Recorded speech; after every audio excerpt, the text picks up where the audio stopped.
Ait al-Qarni.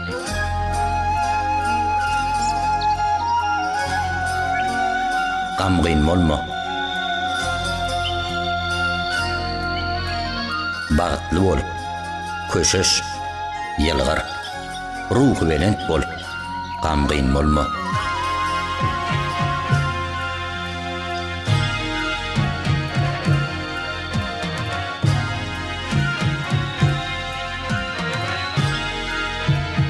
Kädirki zaman Arap dünyasynda iň bir ýakyn edilip okulýan eserleň bir hükmünde iler tutulýan bu kitap dünýäň bir näçe dillerine terjime edildi. Bu kitap dargursakluk dünyasynda ýaşaýan gaýy gamlardan, ünjülerden ýaňa ýygbarlap, egni ýegseren ýa-da daşyny mehnet muşakkatlar gurşan ýa düşegini bir rahatlyga eýeledip, uykusyny aladalary aldyran adamlar üçin ýazylypdyr. Bu kitap adamlaryň ruhy bilen şadyan bolmagyny, ähli wagtda da umytdan düşmezligini ünleýär. Geljeňe bolan anamy, şeýlede duş gelýän böwetleri, kynçylyklary ýeňip biljekdiňe bolan gaýraty terbiýelýär. Ahlak araslygy, watan söýüjülük, her bir zady ýaşa ýormaklyk, maksady okunly hereket etmeklik ýaly. İlkinji nowbatda ýaşlara gerekli kılık häsiýetleri özüňde jemlemegiň ýollaryny salgy berýär. Ýylgyrmagy, özüňi bagtly duýmagy, ruhy welent bolmagy, injalmagy sargaýar. Bu eser durmuş akymynyň tersine ýüzmegi, gutulgusyz takdirin garşysyna gitmegi, däp desurlara boyun bolmazlygy, delilleri inkar etmegi düýbünden qadagan edýär. Gaýta ol özüňe ýakyn bir ýerden gögün gulaklaňa pasardap, gödel geljeň üçin köşeş, özüňe berilen mümkinçiliklere dayan. Zihininden meweleri ýol, durmuşy tutukly görkezýän zatlary, ömür gustalaryny hem ýürülen ýoluň argyndygyny hemişe unutdymek isleýär.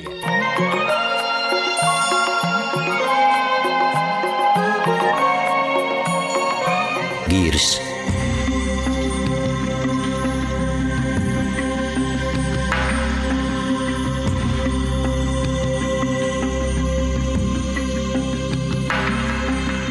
Allah'a şükür. Allah'ın mübarek peygamberi Muhammed'e hem de on pekiden nesil neberesine, ehli isfatlarına ýaşy alkış dilek, salam ve salavat bolsun. Belki sana Qamgyn bolmatly bu eseri okap, ondan peýdalanmak bagty müýesser eder. Kitaby okumagyňdan öň sagdyn paýhasa, arasy akla berilmegi isleýän. Bu ähli meselede esasy zatlaryň biridir. Hem de ol ata-baba dowam edip gelýän ýaşy ýürelgedir. Bir zady görmezden, datmazdan, isgamazdan öň o hakda howul hara netije çykarmak haýypdyr. Meseleni içkin seljermän, aýdylýan zatlary gözden geçirmän, dawagaryň sözüni dinlemän, olaň delillerini görmän hem esasnamalaryny okuman, bitwa bermek, höküm çykarmak bisowatllygyň alamatydyr.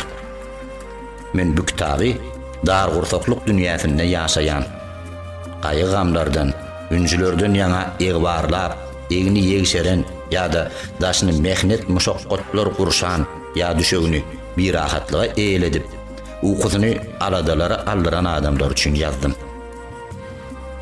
Bu eserden aýatlary, şygyr bentlerini, suratlary hem pentleri, ören ähmiýetli hem tapylgysyz maglumatlary, yerlikli ulanlan nakyllary we sözleri, qyssalary, rowaýatlar taparsyňyz.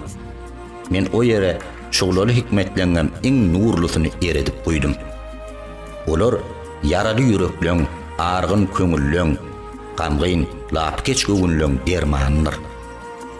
Bu kitap adamlaryň ruhy bilen şadyan bolmagyny, hiç bir pursatda da umytdan düşmeli däldigini ünleýär.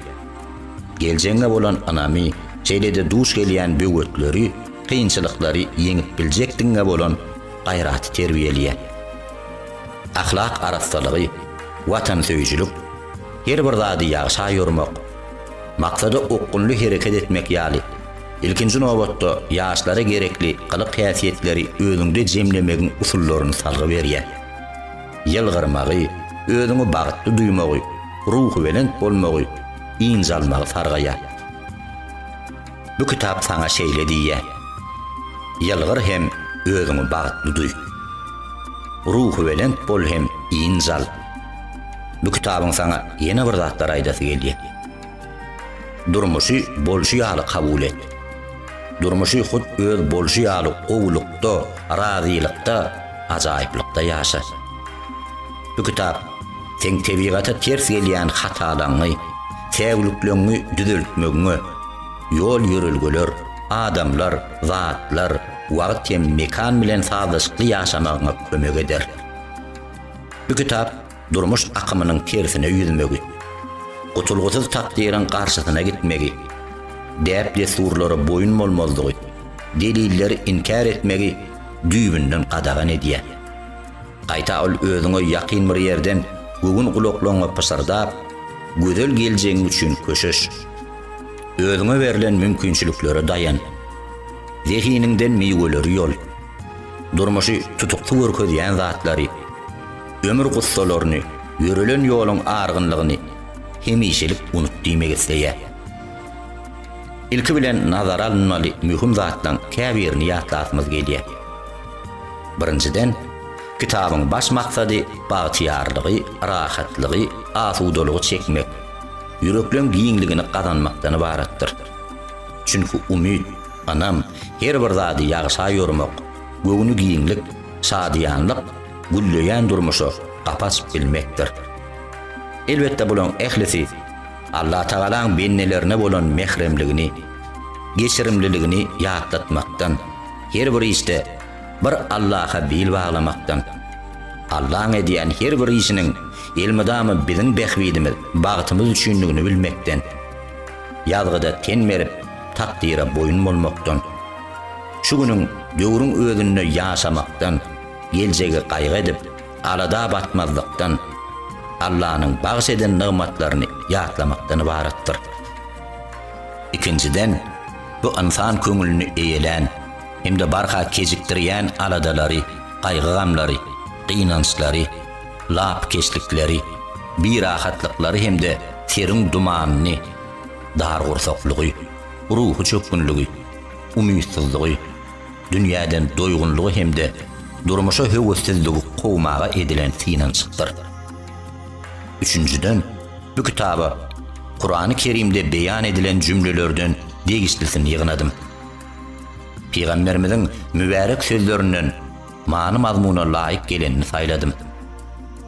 Akla jaý cümleleri, ýörgünli nakıllary, awratly manyly kyssalary, täsirli goşgu setirlerini, hekimleň, tebipleň, edebiýatçylaň o hakda aýdyp geçen sözlerini, durmuşdan toplanan tejribeler destesini, hemde ýatlamaga laýyk gören zatlanmy, ýöneköy wagaz, elli geçer pikir, siyasi hukuk dälle, çyndakay aýdylan sözleri girizdim. Bu kitap seni bagat etmäge erzellik bilen çağırýan bir çaqlykdyr. Dördüncüden, bu kitap Araplar hem gaýry milletler üçin ýazylanýar. Men bu esere insaniýet köňüline ornan pehemli şygarlary hemde ince manlary girizdim. Elbetde her adymda, her demde beýik perwerdigarimiziň ünnän dürst, düzü hemde sagdyn ýoluna eýerdim. Diýjek sözlemmi, ýaňzytjak pikirlemmi, şo ýola görä saýladym. Beşinciden, kitabyň içinde günnäger we günmatar şahslarynyň aýdan sözlerini de gabat gelersiňiz. Maksada laýyk, mazmuna bap, göwüne jaý bolan ýerine o sözleri ulanmak aýp noksan näller. Çünkü alim hikmet musulmanyň ýetigidir. Nireden tapsa alybermelidir diýilýär. Altıncıdan, okuculara yeňillik öğretmek için ansad okumaklary, ýatlaryna berk saklamaklar için kitabyma goşmaşa düşünürçler ýermekden saklandım. Goý okulýan zat dowamly pikirlerem üzünüksiz bolsun. Has köp ulanlan çeşmeleri eseriň ahyryna getirdim. Yedinciden, masal alınýan ayetdir sürelen, goşgudur sözleň sahypasyny, tetirini ýazyp oturmadım. has oňoýly bolsun diýen öňkü ýörelgäme eýerdim. Bu usuly has ygtybarly, has peýdaly gördüm. Käteler gysgaça, käteler dollugyny aldym. Käbir zatlary öz düşünüşime göre beýan etdim. 8-nji bu kitaby ýygyder baplary hem fasıllara bölmedim. Türlü dümenligi eý gördüm. Belki de bir zat tapda söhbet edip oturýarsam, başga has gazykly pikirlere ulaşyp gidýändirin. Belki de öň ýatlan bir pikirimi has soňra has berki diýändirin.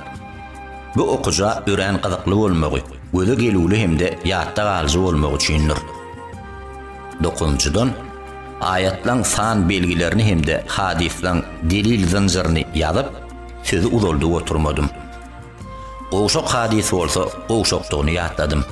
Sahih we ygtybarly bolsa, onam ýatlap ötdüm. Ýa-da agzaman, dyman ýerlenmem bardyr. Bulary eseriň gysgadan ykjam bolmagy üçin etdim. Şol bir zadyň zor gaýtalanyp durmazlygy, ýerzmezligi, ýürege düşmezligi üçin şeýtdim. 10-njydan okujyň nazary käbir sözlemleň dürli ýerlerde, dürli manalarda, başgaça ähenglerde, üýtgeşik uruguşlarda ulanlanlygyna kaklaşar.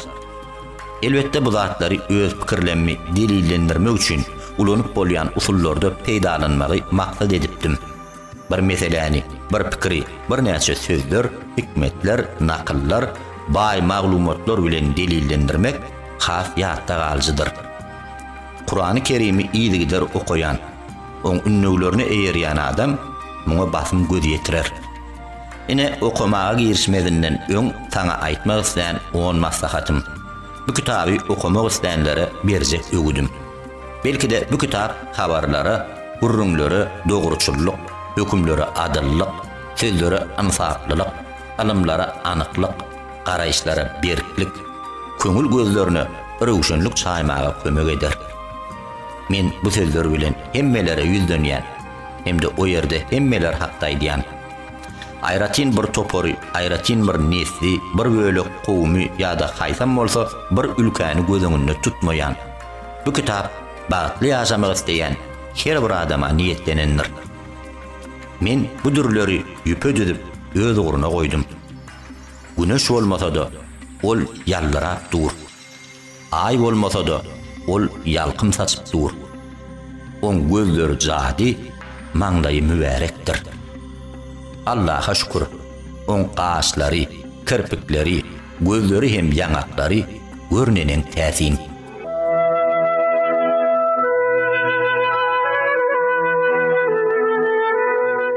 Ey Allah! Göklerde we ýerde bolan her bir zat özüniň mätäş zadyny diňe ondan dilerler. Bu barlygy her pursatda dolanýaryp duran bir Allah'dır. Deňizler mewjusy, tolkunlar gowamasa, ýeller öwüsse, gämidäkiler ey Allah diýip seslenerler. Sehralykdan maryan uğrunu yitirse, yolundan sowulsa, çölle azaşsa, uluglar yolla ağsa, kerwen yolunu yitirse, ey Allah diýip seslenerler. Bir bela duşar bolunsa, bela daňysy çözülüp, helakçylyk başy inse, derdi mehnet artyp ugrasa, başy dertliler, ey Allah diýip seslenerler. Mätäçleň barara jaýy bolman, talap kapylary baglansa, saýlaň naýynjar ýüzüne galyň perdeler çekilse, olar ey Allah diýip seslenerler. Çäredir alaşlar netije bermese, ýörüljek ýollar daralsa, umytlar tükense, ýüpler üzülse, arzular guguryp galsa, adamlar ey Allah diýip seslenerler. Bu giň dünýä gursoňa gasyp gowursa, egniňden basýan ýükler götürüp biljegiňden agar görünse, ýagrynyň ýegişerdip köňlüňe agram salsa, ýüregiň daralsa, sen paşarda ey Allah diýip seslenersiň. Ýakymly sözler, halis ýürekden edilen ýagşy dilek dogalar, gözel hem sogaply amallar, şoň wetşin paşardylar. Günäsiz göz ýaşlar. yiti ağırlardan çıkan inlemeler, elbette on dergähine has o estilýänler. Seherde ayalar oňa tarap açylar. Mätäslikde eller oňa tarap udalar. Başagaýlykda gözler oňa tarap sereder. Hadisalarda dilekler oňa tarap gönüger. Diller oň ady bilen gurbatlanar. Oň ady bilen kömek ýardam sorar. Oň adyny gaýtalar. Ilmidama onu çağırar. Yürekler onu ýatlamak bilen köşeşir. Ruhlar onu ýatlamak bilen injalar. Onu ýatlamak bilen duýgular köşeşir. Beýniler sogar. Akıllar yerine geler. Aňlar karar tapar. Injalar. Çünkü Allah bennesine ören mehribandır. Allah in quvvat, in uwudun harflar, üren hak aydylan söz, in qymmatly kelime. Heyem onun atdaşy bardyr öýdýämiň. Allah baýlyk we bakylyk, güýç kuwatlylyk hem üstünlük, beýiklik, bar zady başarmaklyk, her bir zatda hikmetlilikdir. Bugün hökmürawanlyk kime degişlidir diýilse aýdyň. Ehli zadyň erki, hökmü, bar zady boyun edici biri var Allah'nınkidir. Allah lütfu kerem hem inayet sahibidir. Yardam golu hem himayettir. Mehr muhabbet we hayır ihsandır. Size verilen in bir nigmat Allah tarapyndyr. Ey Allah'ım, yanar odun yerini teselle, gulzarlığı ögür. Gaýgynyň öwüzini şatlyk bilen doldur. Howp hatarda asudalyk hem amanlyk ber. Ey Allah'ım, yürekleriň gazgyn howuryny paýhas gary bilen sowat. Ruhlaryň gazgyn közüni iman suwu bilen söndür. Ey Perwerdigarim, aladalardan ýaňa uykusuz gözleri öz dergähinden asudalyk, injalyk hem rahat uyku ber. Çaýkanyp duran nebisleri, köňüllere injalyk karar ber. Olary golay gelen yeňiş üstünlük bilen ruhlandyr. Ey Perwerdigarim, çaşgyn alzyraňy gözleri öz nuruňa gönükdir. Adaşan ýoldan sowulan ýollary dogry ýoluňa sap. Ýoluňdan sowa düşenleri hidayatyňa sal, gönükdir. Ey Allah'ım, ýagty nurly sadyk daňlar bilen göňüllüň waswasyny aýyr. Hak esgerleri bilen batyl wyjdanlary sow. Sap duran perişteleň esgerleň bilen şeytan hilelerini izine serpikdir. Ey Allah'ım, bizim gaýgylarymyzy gidir, ünjülerimizi aýyr. Köňüllerimiziň bir rahatlygyny gowy çykar. Ey Allah'ım, senden özgelerden gorkmaly etmä wöri. Senden maşgalara dayanmaly etmä wöri. Senden maşgalara bil baglamaly etmä wöri. Senden maşgalardan dilemeli etmä wöri. Senden maşgalardan yardam soramaly etmä wöri. Sen biziň eýämiz, in gözel Mevlamyz hem in gowy yardamçymyzsyň.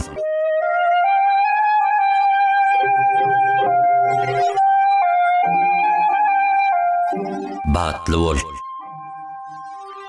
Batly bolmagyň 30 ýoly. Anam we salih amallar ajaýyp durmuşyň syrydyr. Bu kezini mäkem tut.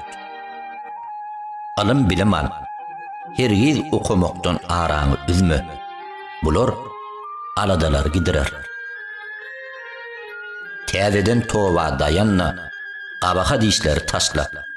Ters hereketler durmuşy tutukly görkezler. Ilmidama Allah'ny ýatla. Oňa bil bagla. Adamlara ýagşylyk et. Yüregiň giňer. Mert bol. Gorkak yel yürek bolma. Mertlik yüregiň giňeldir. Yüreğini görüplükten, kine kituden, kezzaplıktan, göz boyoqçuluktan hem de her bir yaramaz häsiýetlerden arassa sakla. Artyqmaç göz aylama, artyqmaç sözleme, gerekmejek zatlary dinleme, manysız gurrunlara kulak gabartma, münasip däl adamlar bilen oturşma, artyqmaç iýiçme hem artyqmaç ýatma. Netijeli işe yüreğin bilen, düýrmegiň bilen beril. Şonu ähli aladalaňy hem gaýgy gamlaňy unudursyň. Şu günüň bilen ýaşa. Düýnüňi we ertiýeriňi ýadyňa salyp, gaýga batyp ýa-da howpurga oturma. Gör, kesip, arz, saglyk hem beýlekler babatda özüňden pesleri göz aýla hem öz günüňi şükür et. Bolup biläjek iň yaramaz netijänem sallarlap gör. Soňra şoňa görä hereket et. Birdenkä ol ýüze çykaýsa-da yeňip geçmek ruhy taýdan yeňil düşer. Aň zihiniňi gorkunç hyýallaň, eýmens pikirleň ýygyna sergezdan ýesir etme. Pikiriňi yaramaz ennişeleň arkasyna selpedip ýörme. Gaharlanma, sabr et, saflan. Gaharyň gizle, yumşak we geçirimli bol. Ömür öýke götürüp ýörerden ören gysgadyr. Allahyň berýän nymatlarynyň tükenip, horharlygyň güzer etjekdigini göz öňüňe getirip oturma. Her bir ýagdaýda bir bara dayan, arkaýyn hem bagtly ýaşarsyň. Her bir müşgüllüge, her bir kynçylyga öz tebiği göwrüm bilen qara. Olar çiýsirip gödüňüne getirme. Özüňe garşy dilluşýanlarlar öýtüp ýörme. Erbetlige garaşmak ýaly yaramaz duýgulardan dolu saplan. Durmuşy ýöne köýleşdir, sylsyrmlaşdyrma. Gereginden artyk bol telkilige çümjek bolma. Artyqmaç esret, artyqmaç aladadyr. Bedeniň barha ýumşatmaklyk ruhuňa barha eziýet bermekdir. Özüňe berilen nymatlary, başyňa düşen kynçylyklary deňeşdirip gör. Haýsy birini alaňda da gazanan sogabyň özüňedir. Ýerdesi ilmidama ýetkiden ürstem geler durur. Adyňa aýdylan yaramaz sözler saňa zelil bermez. Ol diňe şo sözler aýdana ziýan getirer. Şoň üçin olar hakda asla başyňy agyrtma. Pikirlerini tertibe sal. Ilmidama sagdyn gowy pikir et. Diňe Allahyň merzek nymatlary, gazanyp boljak üstünlükler, artyqmaçlyklar hakda oýlan. Hiç kimden taňry ýalkasyna garaşma. Muny etmäge sen hakyňam ýokdur. Her bir ýagşylygy diňe Allahyň razylygy üçin et. Özüňe peýdaly meýilnama düz. Ilmidama şonu amal etmegiň pikirleri bilen ýaşa. Ýollaryny agtar. Şol işlere meşgul bol. Alada üncüler olaýyňa da gelmez. Ähli ýagdaýlarda da amalyň jylawyny eliňden sypdyrma. Şu gün bitirip biljek işini ertire goýma. Adyňa münasip bolan, özüňe gelişip duran peýdaly hünärleri öwren. Haýsy iş edende de has injalyk tapýan bolsaň, şoňa da ýapyş. Ýüregiň injalyk tapýan peýdaly işini tap. Allahyň saňa beren nymatlary hakda pikirlen. Şükranalyk bilen gürle. Muň üçin Allaha şükür et. Allahyň saňa beren her bir nymatyna saglyk, baýlyk, maşgala, iş babatda kanagatly hem şükrana bol. Ýakyny ýa, tanış we nätanış adamlar bilen ilmidama güler ýüzli gatnaş. Olaň gowy taraplaryny gör, aýplaryna gözüňi yum. Adamlaň säwligini ýyzarlap, gep gurrunlaryny ýaýratmagy, çylkasyz sözlerini çinkär, gıybatyny edip ýörmegi beset. Piyada ýöremäge, sport bilen meşgullanmaga ennig et, saglygyňa üns ber. Ilmidama Allahdan özür, ötünç, saglyk, yaramly hal ýagdaý we sag salamatlyk dile.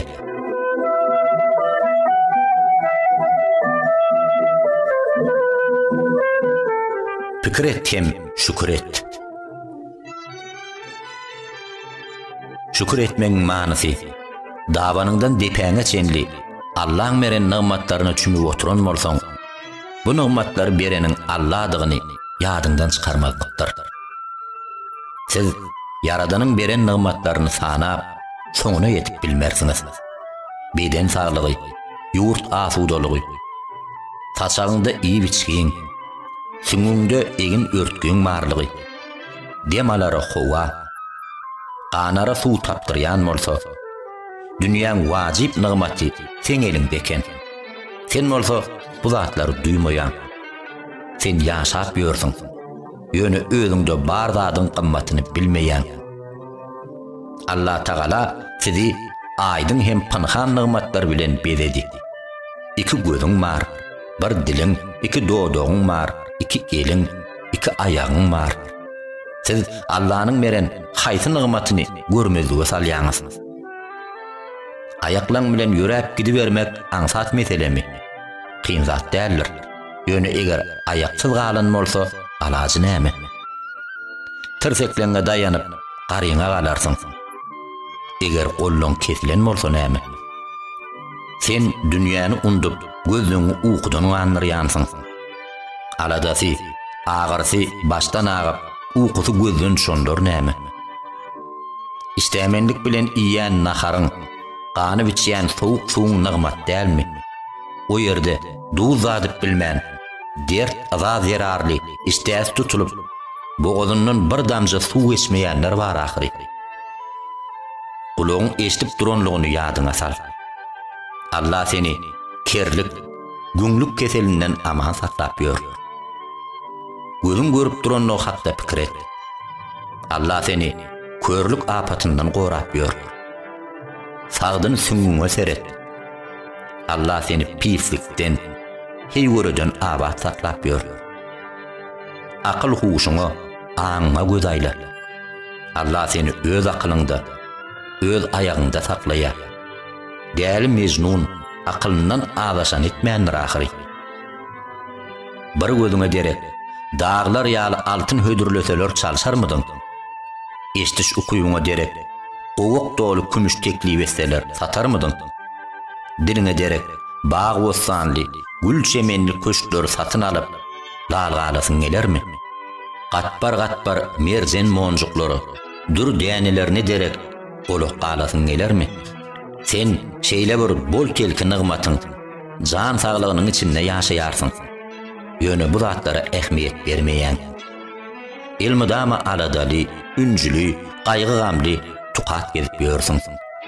Saçagyňda ýyly çörek, howluňda sowuk suw, düşeginde rahat uyky, süňüňde saglyk barka, özüňde ýok ýa-da elden gideren zatlaryň hakda ulyp pikir edip, öňüňde bar zatlar üçin şükür etmeýän. Elinde batyň açary, hayırlı işler bitirmäge ukuyuň, akylyň, Allah tarapyndan berilen zihiniň ýene-de behritli bir näçe zatlar barka, maddi yetkiler üçin injalykdan gaçýan. Pikir et hem şükür et. Hatta özüňizde de bir hasap nigmatlar bardyr. Siz onu henidem göreňizokmy, duýaňizokmy? Özüň hakda maşgalaň, çağalaň, öýüň, iş amalyň, saglygyň, dostuň, töwereginde öz dünýäň barlygyny akylyňa aýla, hem şükür et. Allah'ın nigmatlaryny bilip, soňra onu unutýan adamlardan bolma.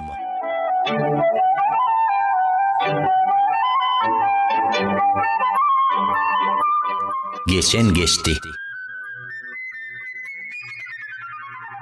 Geçeni ýatlap, geçmişin hiyalyna gezmek, geçmişi ýygyna dolajak bolmak, öten günüň hesretine gylyp ýörmek akmaklyk hem därlikdir. Erkisleňe tagma salyp, oňa kastetmekdir. Häzirki durmuşyň ýogyna ýanmakdyr. Akyllarlar geçmişin hasap depterini düýrlýärler, hemde o hakda töhbet etjek bolmaýarlar. Ony ebedilik unutganlyk zynnyny, aşary ýitirilen gulpyň aňyrsyny oklaýarlar. Perwaýsyzlyk türmesine golny, ayağını bir qannallap koyalar. Hem de ol yerden çıkarmak haqda asla pikrem etmeyeler. Ol hissiyle asvı yağtılıp görmän şo yerde qalıberýär. Sebebi ol utoron geçen zat. Qaýgy gam onu ýzyna qaytaryp bilmez. Pikir alada onu dikeldip bilmez. Üncü oy onu sagaldyp bilmez. Hasratam onu qaytadan dirildi bilmez. Sebebi ol inni ýokluk, bolmajak, dolanmajak zat. Geçmişin qara basmasyna berilme. Ötegüçi kölegölerde saklanma. Özüňi geçmişin salgymyny gowlamakdan halas et. Deryalar göz başına, günü doğuyan yerine, çağany enesinin göwresini, süýdi göwüsleri, göz ýaşlary göze tarap ýzyny urmak isleýämiň. Qaydyp dolanmajak zatlaryň hyýalyna gezmek, bolup geçen zatlar gaýta-gaýta pikirinde götürüp, ahmar çekip, öteniň oduny örtünüp ýörmek, gynançly, gorkuly, eýmenlerji, haýykdyrjy ýagdaýdyr. Dünkü günüň depderlerini okusaň, bugünüňi elden giderersiň. Ahlasyňy dir pytraga edersiň. Häzirki sagatda bitirmeli zatlaryňa hötte gelip bilmersiň. Allah Taala öten kowumlary, olaň eden işlerini ýatlap, olar eýem geçip giden kowum diýip aýdypdy. İş soňlaryny wagt utordy. Zamanan gowresini uzaltmak üçin amaliýet geçirilmeýär. Amal edibem döwür dolap bolanok. Müň tilsim ulanybam, taryhyň çarkyny ýzyna dolamak mümkin näl. Ol gitdi. Könen küýne berilip, geçeni ýzyna dolamak isteýän adam, öň öwelen uny gaýtadan degirmene guýýan adam ýalylar. Agaç üpüllerini gaýtadan ýonmak isteýän netçar mysalylar. Geçmişine göz ýaş dökýän adam hakda qadimdan bäri aýdylýan bir söz bar. Merhumlary göründen ýzyna çykarjak bolmady diýilýär. Haýwanyň diline düşür adamdan biri, sen näme üçin beýleki haýwanlar ýaly gäwüşäň ok diýip eşekden sorapdyr. Eşek, men yalan, esassız hereketleri halamayan diýip jogap beripdir. Bizim özümüz dürsemegimize bökdönçlük dörüýän, ejizlige salyan esasy kynçylyk, şu günümüzi unutup, geçmişin pikirlerine aşa köp berilmegimizdir. Odan köşklemimize bir perway bakýatsa, döwüp köpürleri nazarymyzy egleýär. Ýöne, ansuw jynlar birigip, bir hörtden gopsa-da, olar geçmişi ýzyna dolap bilmezler. Bu bolmajak zat. Öňe gidilýän ýolly adamlar ýzyna garajak bolmasyn. Ýeňsesine tinke dikmesin. Yel elmadama öňe tarap öwsýändir. Suw öňe tarap akýandyr. Kerwen öňe tarap ýürüýändir. Sen durmuşyň bu däbine ters hereket etmegin.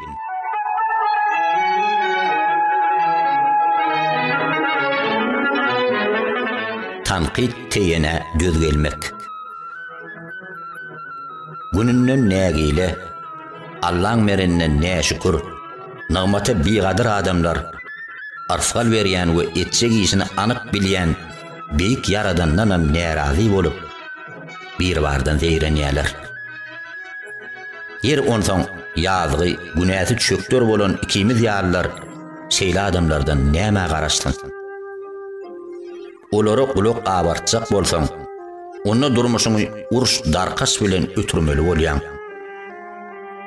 Olaň aji, hiç ile rehim şefagaty, geçirimliligi, pälinden gaýtmysy bolmadyk tanqidi bilen yüzbeýli bolarsyň.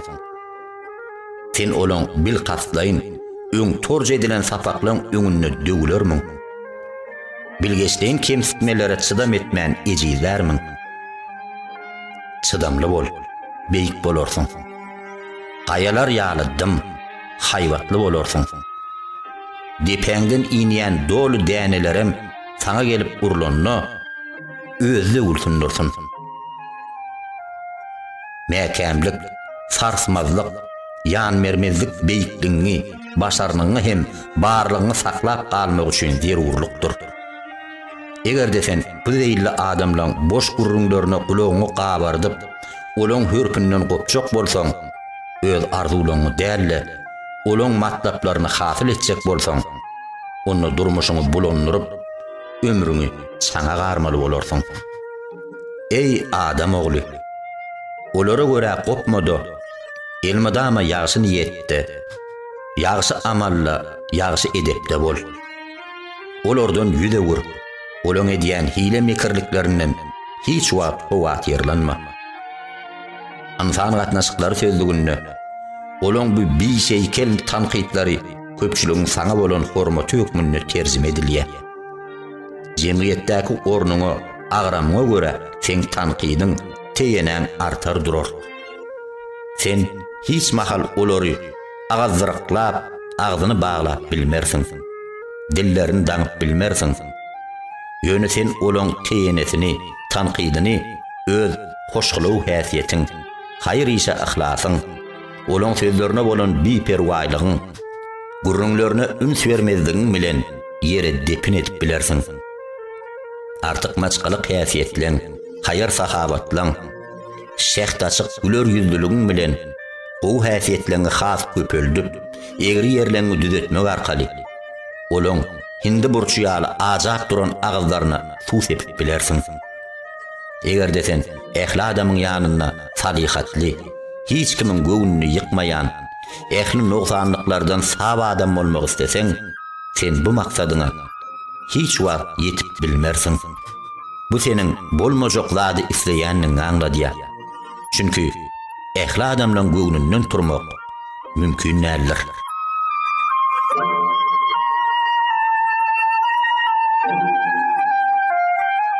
Her bir kynçylygyň ýanynda ýeňillik bardyr.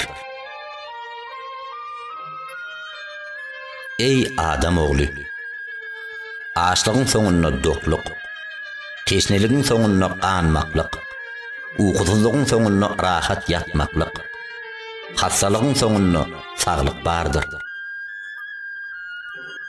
Gaýyp adam gaýdyp geler, adaşan ýoluny tapar. Kynçylyklar çözülür. Tümlük perde sıyırlar. Belki Allah Taala bir üstünlük ýeňşi ýa-da öz ýanyndan bir ajaýyp işi hasyl eder. Gijelere buşlu. Agarıp gelýän daň bu garaňkylygy dağlaň başyna, jülgölüň törüne umma gower. Gaýgyly benne buşlu. Duýdansyz şatlyk, ýagtylyk tizligine göz yumup açat salımda gelýändir. Halis enkagan çökön adamlara buşlu. Olar üçin gizlin, inse lütfü kerem, olaň aradasyna diýen mehrem, malaýym aýa bardyr. Uzolup, amgyr bolup ýatan çägelikleri görseň, bilgin, olaň aňarsyna ýaşyl begre satynyp oturan bostanlyklar, goýry saýalar bardyr. Çekilip, dartılıp baryan yüpü görseň bilgin, ol hökman üzülýändir. Göz ýaşyň soňuna ýalgarys, gorku sowlansaň arkaýynlyk, dogul ýatşansaň injalyk bardyr. Asmana çabrap duran ýalyn Awraýym Halilullahny ýakmady. Çünki beýik Perwerdigäriň alahy enaýaty oňa çykalyga penjere açdy. Olady Awraýym üçin sowuk we salamat bol diýildi. Bes ýanyp duran ot gulzarlyga öwrüldi.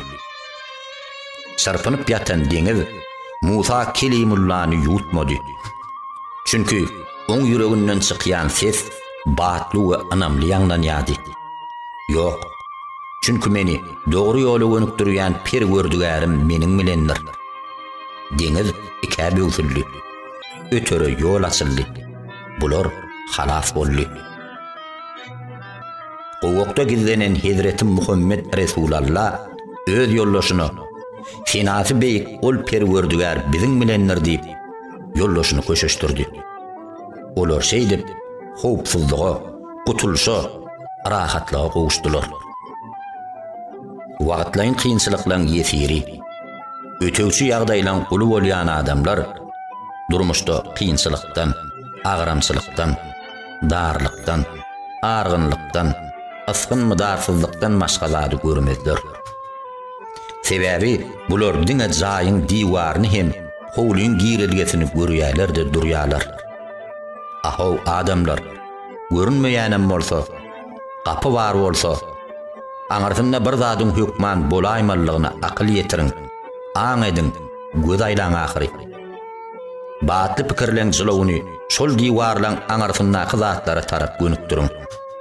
Onda adam ogly biderek ýere howsala düşme.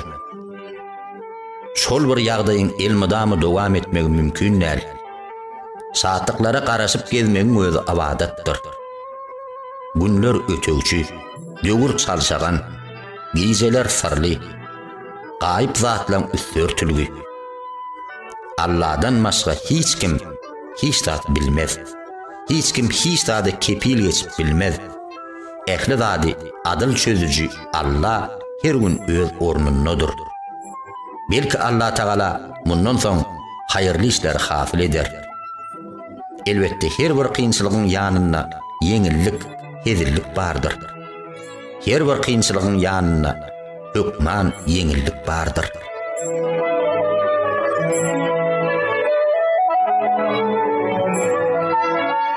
Garantga bolma. Özgölüň şahsiýetini özüňe köýneklik edinme. Gaýrylaň doanyna bürünme. Ören köp adamlar özgöleri meňzejek bolup, özlerini, öz seslerini, owazlaryny, hereketlerini, öz kelamlaryny, öz ukyp başarnyklaryny, öz zehinlerini, özlerine mahsus hem münasip gelýän hal ýagdaýlaryny ýatlaryndan çykarýarlar. Şeýdibem, barlygyň ýok bolmagyny, şüpremegini, rehnetiň mehneti öwrülmegine sebäp bolýarlar. Adam atadan iň soňky yaradylan adam balasyna çenli, kesip, görkem, häsiýet babatda bir-birine gabat gelen ýekeje adamym ýokdur. Yer onsoň olar ukyp zehin, başarnyp, galyk häsiýet babatda meňdeş bolar diýäňizmi? Sen tarihte deň taý bolmadyk. Geljekde de meňdeşi bolmajak aýratyn bir şahs. Sen Muratdan, Omordan büsbütün tapawutly adam. Şoň üçin özüňi olary öýkünmek, keteke meňdejek bolmak, olaň kesbine eräp gitmek arzularyny janlandyrma. Sen öz zehinine we tebigatyna dolan. Adamdan her biri öz güzerini, nireden suw içmelligini, özlerine degisli suwy, ýoly bilýändir. Ehli tarapy öwrüýän olur. Elmydama haýyrly zatlary saýlap alyň. Yaradylışyň ýaly ýaşa. Sesini ütgötme. Eheňine bat berme. Ýöreýişiňi bozjak bolma. Özüňi arasy pikirler bilen terbiýele. Ýöne hiç haçan özüňi inkar etme. Erkinligiňi elden berme. Sen öz bolşly tagamyň, öz bolşly renkiň bar. Biz seni şol tagamyňda, şol renkiňde öz ajaýyplygynda görmek isleýäs. Sebebi sen şeýle yaradylypsyň. Biz seni hut şoň ýaly gowy adam diýip tanýas. Hiç biriňiz ýat eşige bürünüm garantga bolmaň. Adamlar tebigaty boýunça daratlara meňzeýär. Süýjü we turşy, uzun we qysga goýolar şeýle de bolsunlar. Eger badam bolsaň, behe öwrüljek bolma. Sebebi sen owudunlygyň, jemalyň we qammatyň sen badamlygynda jemlenip dur. Biziň durly renkdeligimiz, durly dille gürleýänligimiz, durly başarnyklary hötde gelýänligimiz, durlyşe güýç kuwwatlydygymyz Yaradanyň aýdyň alamatlarynyň biridir. Allah'ın alamatlaryny inkar etmegin, ýoýmagyn.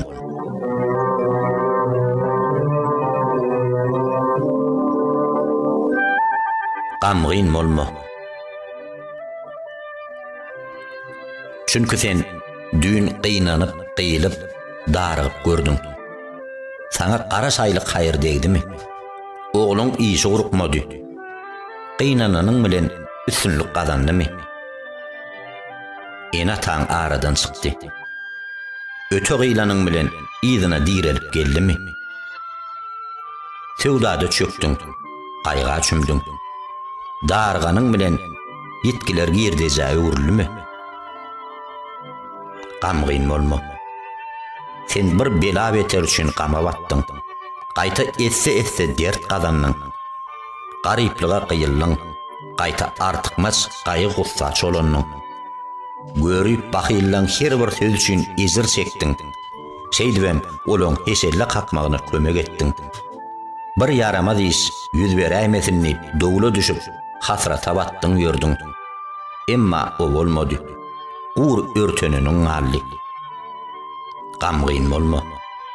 Kalbyňa qaýgy gam, dar gursakluk eýelen bolsa, giň howlyň, görmege ýan ýollaşyň, bol kelkin malyň, abraýly wezipäň, asylly terbiyeli perzentliň berýän ýakymyny, lezzetini asla duýup bilmersiň. Gamgyn bolma. Qaýgy qyynanç, süýji suw şerebe, gül godasyny türşek, bağ bostanlygy, gök gögörmez düzdük, durmuşy bolsa, çydap bolmajak, zyndan edip görkezer. Gamgyn bolma. Şükür et. İki gözüň, iki gulagyň, iki dodagyň, iki eliň, iki ayagyň, bir diliň bar, sag salamat. Günüň ganymat, ýurdun awat, süňüň gurat. Yer mundan soň perwerdügäriňiziň haýsy bir nygmatyny inkar etjek bolýaňyz. Gamgyn bolma. Arassa ananç ýatyň, yatyp öýrýän öýüň, ýere döwüm çöregiň, içeri arassa suwuň, geýere egin eşigiň, mehrini berip duran ýan ýollaş hemraň bar. Yer näme daryp qynanýan.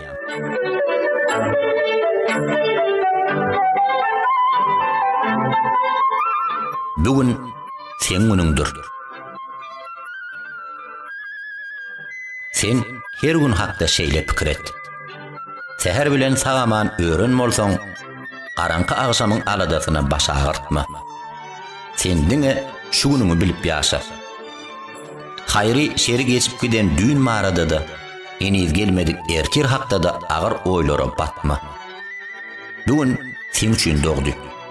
Bugünni sen üçin ýartyldy. Sen bir günlük ömür berilen adam misaly hereket et. Şu günni bitirjek işleňi ebedilik durmuşyň maýasy hökmünde gör. Sen şu gün bilen dogulmaly, şu gün bilen hem ýaşamaly. Şonda sen durmuşyň geçmişiň galagoplyk gyýyk-wagyna, gaýgysyna, gamyna büdüremez. Geljegiň howsalaly gödüňe getirmelerinden, gorkulu salgymlaryndan eniz bolmadyk, aslında da bolmajak ýasama tümlüklerden dogula düşmez. Diňe şu günüň üçin ihlas et. Sebäbi bugün sen üçin, bu sen günüň. Ähli hyýalyňy, ünsüňi, oýlap tapyjylygyňy, pikirleňi, aň zähmetiňi, ihlasıňy diňe şu günüňe gönükdir. Sen hut şu gün üçin hökman namazyňy köňlüň bilen berilip oku. Kitabyňy düşünüp hem amal edip oku. Şoňur oýlan. Ýüregiňi doldur zikret. İşleňde sazlaşygy sakla. Ýagşy kılykly, kysmatyňa razy bol. Geýim gezimiňe üns ber. Bedeniň sagdyndygyny sakla. Köpe bähwitli işiň başyn tut. Sen ýaşaýan şu günüň sen günüňdir. Sen bugünüň sagatlaryny bölüşdir. 10 minutlaryndan ýyllary, sekundlaryndan aýlary ýasa. Bugünni ýagşylyk tohumlaryny ek. Abraýly işleri ornaşdyr. Sogaply amallar ýola goý. Haýr işi urupdyr. Şu gün günäden ötülmegini dile. Perwerdügäriňi ýatla. Gozgonmaga, hereket etmäge, syndakay işlemäge taýýarlan. Şu günüňi saatlikli hem sadiýan, asudalykda hem arkaýynlykda geçir. Şu günkü arskyňa razy bol. Ýan ýollaşyň, sagalan, wezipäň, öýüň üçin, almyň we ýeten derejeň üçin şükür et.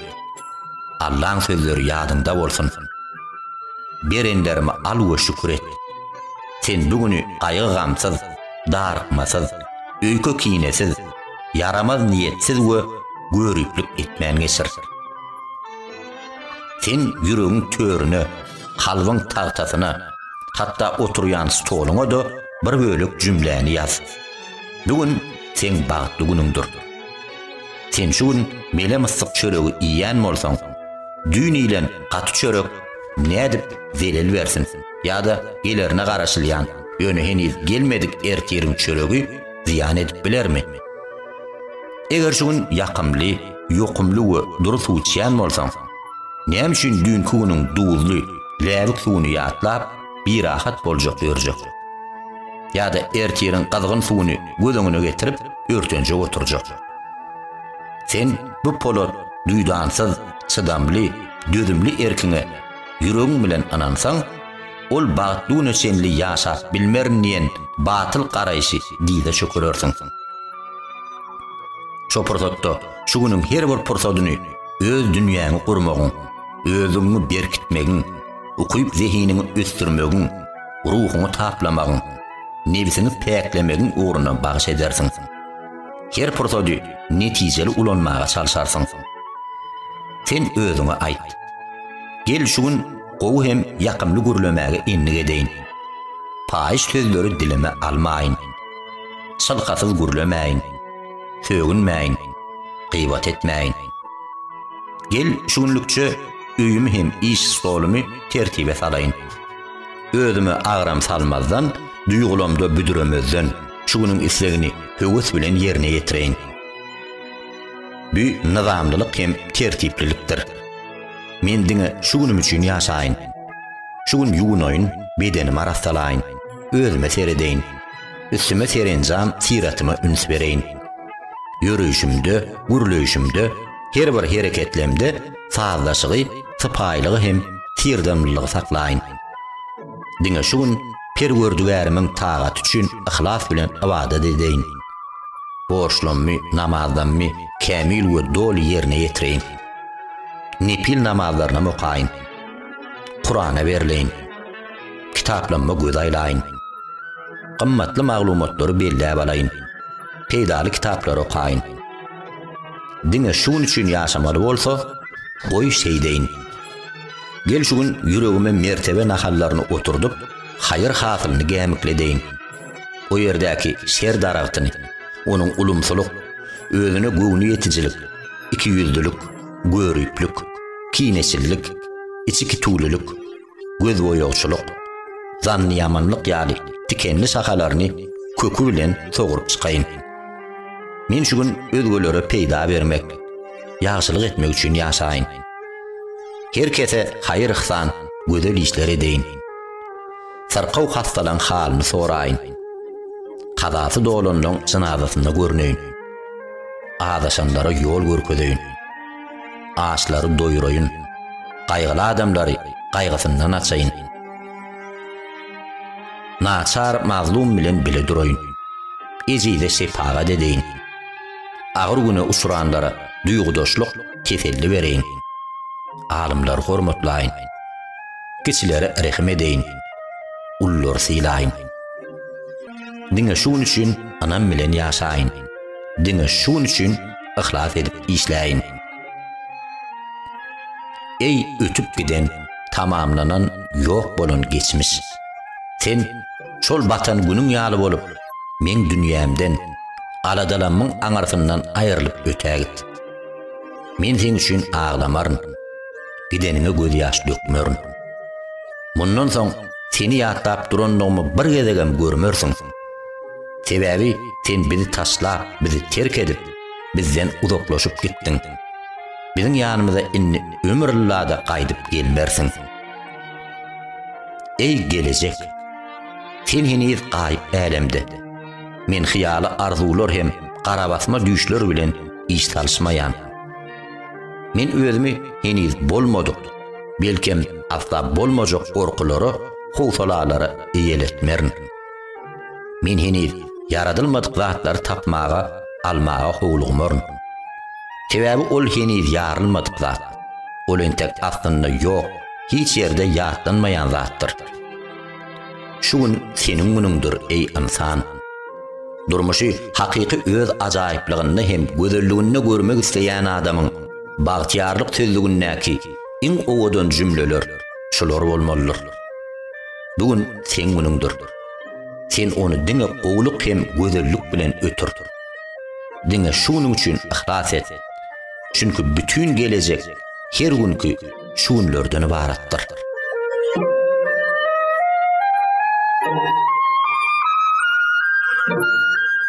Kısmet ve takdir.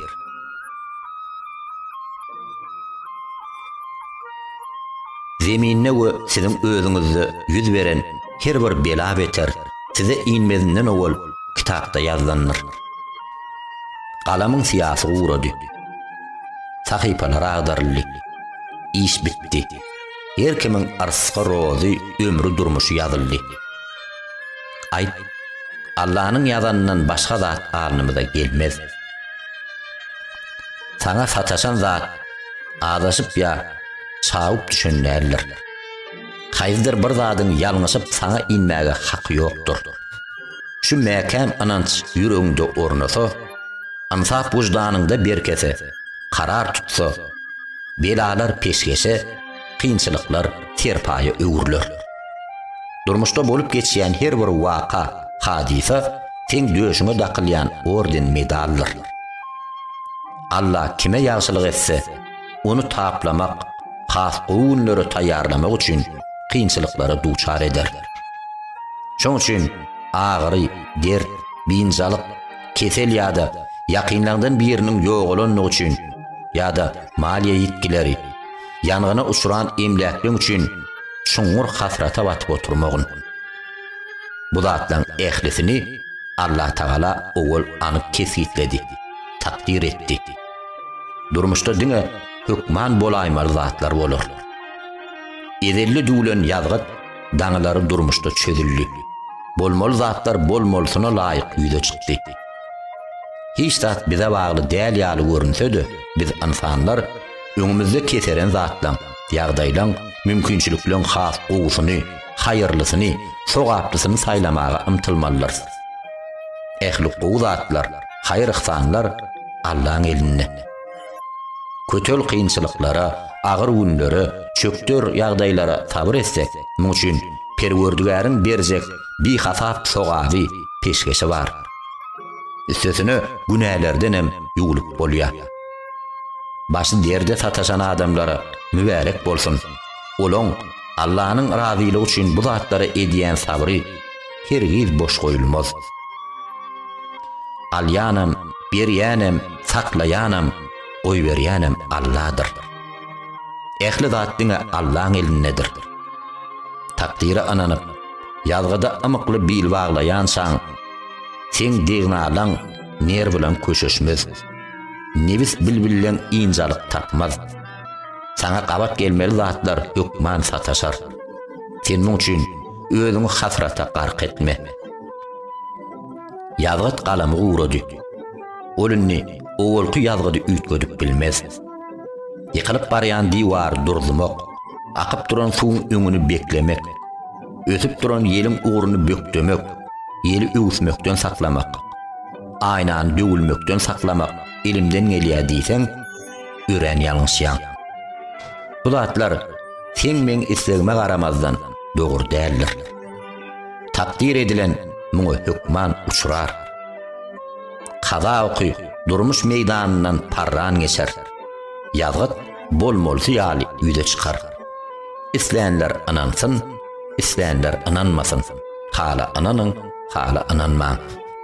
Agy eňrew, ýazgarys, taňry garganlyk esgerleriniň uwatly çertmegi boýnuňdan ilmänkä takdire boýunmol. Ökünç tiýilleri degre daşyny doldurmanka ýazgydy boýun al. Onu dürlü sebäplere dayanyp, ýüzlerçe hileleri, ýollary ulanypam, ýene de halamadyk zadyna uçurasaň, bil, bu utulgysyz ýazgytdyr. Hükman bolaýmaly zatdyr. Onsoňam hiç saçan, eger şeýden bolsam, şeýle bolardy diýmegin. Gaýta Allah'ın takdir edendir. Allah nämäni halasa, şolam bolar diýgin.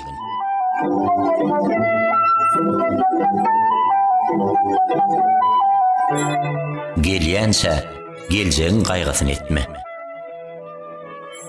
Oğullon takdir edilen iş öz sağadında yüze çıkar. Öz wagtynda da geler. Onu öň getirjek bolup kıstanmaň diýilýär. Wakalardan öňe düşjek bolma. Howlukmaşlyk etme. Sen kıstanmak bilen ene gowrötünni süňňi kemale gelmedik çağany wagtyndan öň düşürmek isleýämiň. Heniz bismedik miýweleri ýolmak isleýänmi? Ertir heniz ýok zat. Heniz onda da hakykylygam, barlygam, tagam, isam, renkem ýok. Häzirlikçe ol ýok zat. Onda biz näme sebäpli ýok zat üçin oýa batyp oda üçünmeýäs. Oň bela beterlerini gözüňe getirip gorka gaplanýas. Hadisalaryny öňünden alady edýäs. Bir yaramaz waka opor öýtüp garaşýas. Biz büyük muşaqqatlyklardan pena alajak tapylarmyka? Ya oňa ýüzbeýüz durarmyka diýip injalykdan açýas. Ol saatlyk ya şowsuzluk diýip howsala düşýäs. Bu pikirlere berilmezden öň bir zady bilmek wajyp. Gelecek heniz gaýyp älemde, ol ýeriň ýüzünde ýok. Entek yere gelip yetmedik zat. On özü gelmese köprü bilen ol yere geljege aşyp bolano. Yer köprünma diýelik. Bizim köprä yetjekdigimizi, onda sagaman aşykdygymyzy kim kepil geçip biler? Birdenke biz köprä yetmän togtasak, ýa-da yeten madymyza köprü ýumurulup aşağı inse, belki de köprüden sagaman ötüp ertire aşarız. Adam aňyna geljek hakda pikirlenmek hem gaýyp älemiň kitabyny açmak üçin ören giň meýdan, giň mümkinçilik bar. Biz bolsa şol mümkinçilikleri, şol giňişligi bolar öýdülýän howsalalardan, hokkolardan, haýpy gelji ýagdaýlardan, bir rahatlykdan doldurýas.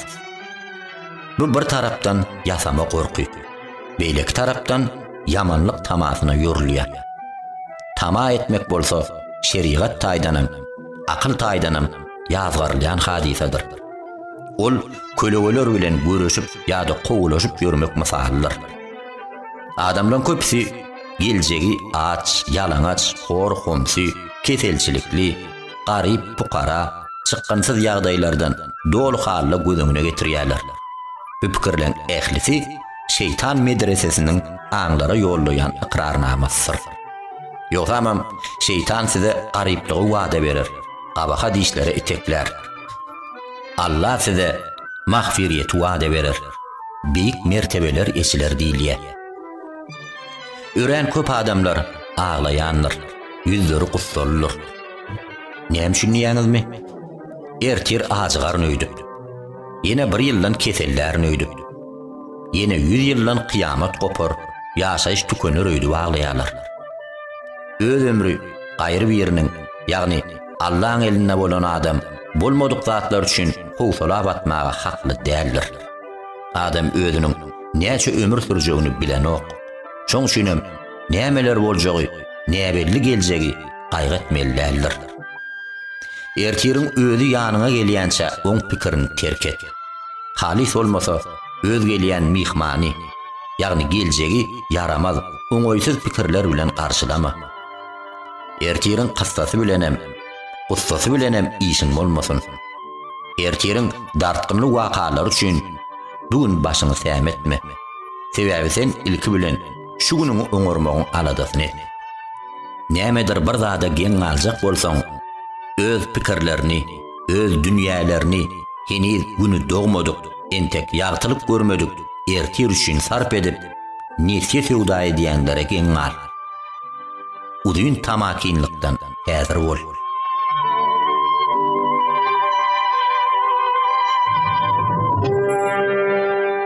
Hiç kimden Taňry ýalkasyna garaşma. Allah Taala özüni ýatlamaklar üçin benneleri yaratdy. Şükür etmekler üçin yaradylandan ählisiniň yrzygyny ýetirdi. Emma benneleň köpsi muňa beparh garap, yrzygy Allah dälle, haýyzyr bir adam berýändir öýdüp pikir etdiler. Bu edilen ýagşylygy unutmaklykdyr.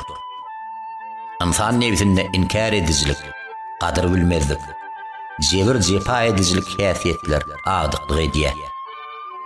Sen nebisine kulak asma. Diňe ýagşylyk et. Egerde gözelligiňe gözleri gamaşýan, onu ikrar edesi gelmeýän, hayır ihsanyny ýakyp ýandyryp, dille küle urýan, ýagşylyklaryny unuduyan, belki de sana hile toruny taşlap, gezdiğin kitu manzanlygyny odoklayan adamlara gabat gelende ýan bermegin. Ödem bulan ehlisi olary eden ýagşylygyň üçindir. Hatta olar Allah'ın seni öz fazly merhemeti bilen gurşanlyk üçin içi kituludur. Ýöne sen edýän ýagşylyklaryň bilen görnükli dünýäň ýazgysyna parlak ýyldız bolup dog. Gaýry biriniň gyýa bakjakdygyna garamazdan sen elinden gelen ýagşylyk et. Özüm diňe ýagşylyk et. Özgölüň ýagşylygyny basyryp, tebiğata karşı gitmek isteyenler, özgölüň erk iradasyny yumurmak isteyenler köşeşin. Sizin olardan ogurlan zadyňyzyň öwüzini Allah Taala tükönüksiz hazinasından doldurýandyr. Egzilen ýeriniň üstüne getirýändir. Ey insan, bu gazgyn ýaňsylamalar hem gajalatlar seni hayır iş etmekden bökdemesin, saklamasın. Özgöleri ýagşylyk etmekden sowuşdurmasyn. Hergedek bir ýagşylyk edende özgölerden taňry ýalkasyna garaşma. Aýta ýagşylygy inkar edýän, gadyr bilmez adamlaryň tapjak bir hokkusyna garaş, hemde hiç wagt olaň bu etmişlerini janyny ýakma. Ýagşylygy Allah'ın haqqy hormat üçin et. Islenlik pursatda da sen üstün gelersin. Sen beýik bolarsyň. Sana gözünü yumanlaň, sen belentligiňi görmezlige salandan, ýagşylygyny inkar edenleň sana birjigen zeleli ýetmez. Körlük diňe batyl gözi götürüp ýörenler üçindir. Ýagşylyk edýänligiň üçin, ýagşy adamlygyň üçin, ýagşy zadalygyň üçin begen hem şükür et. Ýatla, berýän el, alýan elden elmydama haýyrlydyr. Berýän el, alýan elden üstündir hem ýokardadyr. Biz sizi diňe Allah'ın hak üçin naharlaýas. Muň üçin sizden hak heçdegen minnetdarlygam tama etmeýäs, islemeýäs diýilýä. Akyllarlaryň ören köpsi, bu biwaşlaň gadyr bilmezlik häsiýetlerini göre geçdiler. Olar edil aýdylýan öwüt ünnewleri eşitmeýän, bilmeýän bir kowum mislidir. Gadyr bilmezler, ýagşylyga ýamanlyk bilen jogap gaýtarýanlar, gözleri kör, gulaklary ker adamlara meňzedilýär. Ol birine galam sowga desseň, olam şol galam bilen sen hakda ýaňsylama ýazsa-da, argyn ýa-da agsap birine dayanary, hemde goýunyny gowurýal taýak berseň, olam şo taýak bilen kelläňi ýarsa-da, bu zatlara geň almagyn. Allah'ın meren amanat janyny gadyr bilmezlik göwresine götürüp ýören bu zeyilli bihep bilen asyl bolşu şeýle. Olar sana esilen nigmatlar üçin Yaradanyň özünden nägile bolup dur kalar, senden menden razy bolar öýdýän. Hiç wagt ýan berme, ejizleme, elmydama ýagşylyk et. Ýöne taňry ýalkasyna garaşma.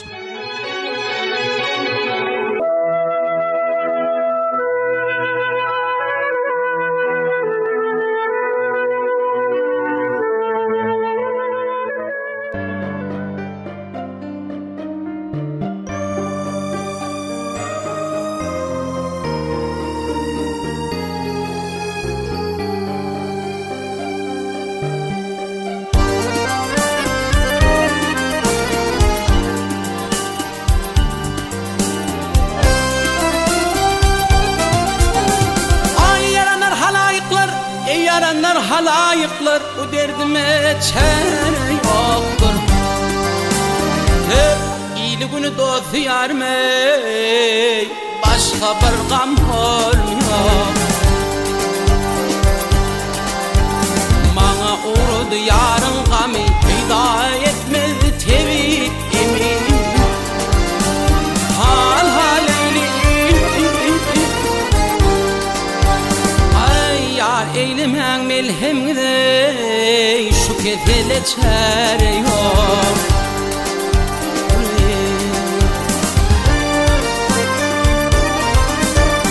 Ay her tevip derdimni bilmez, derdim dilyen tevip gelmez. Hal Leyli, ay Leyli bizi göze almadı, başka bir gam hörmüyor.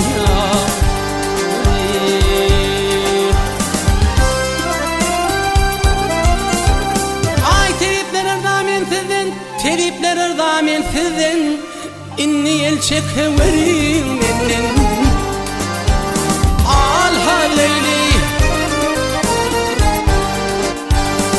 ay uluların melhemizden ey, şu kezele çare yok. Yar yüzün görmesem arman, her var sizi derde derman. Al Leyli, ay ahir alır meni biguman ey, men kimin avlar yok.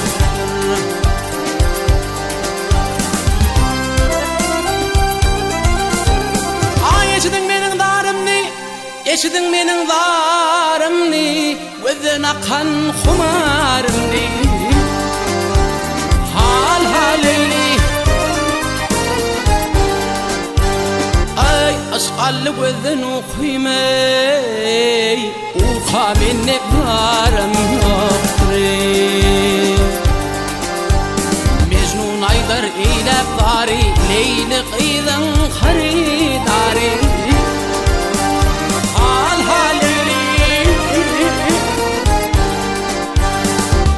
Men iflerin Leyli gıydey, men iflerin Leyli tzaney, başka bir gam hörmüyor. Men dağın Leyli, Leylayin dost. Ay men ifler men Leyli gıydey, başka bir gam hörmüyor.